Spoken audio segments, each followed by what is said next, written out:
My career started as a social work student and has now led to being secretary, the highest position in the entire Secretariat of Health and Human Services.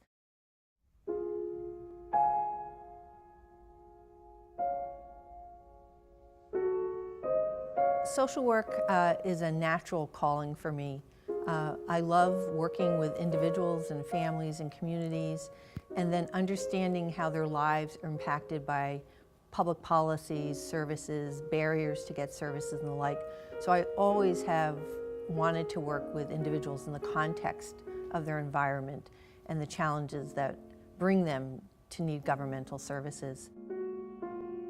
My mother died from the effects of her mental illness when I was a teenager, and for the last 6 months of her life, I took care of her. And that really profoundly changed my thinking, my understanding about mental illness, the stigma attached to mental illness, and that my mother was not able to get the treatment that she needed that might have saved her life.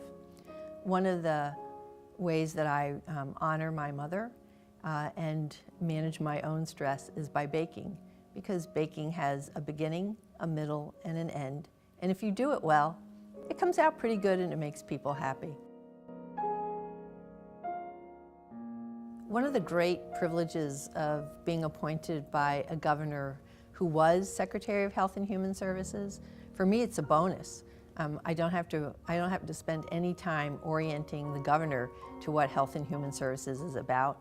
When we are together, our conversations just naturally lead into problems, solutions, discussions, data, people.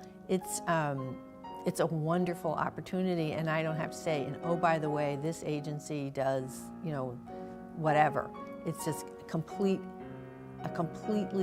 in-depth conversation.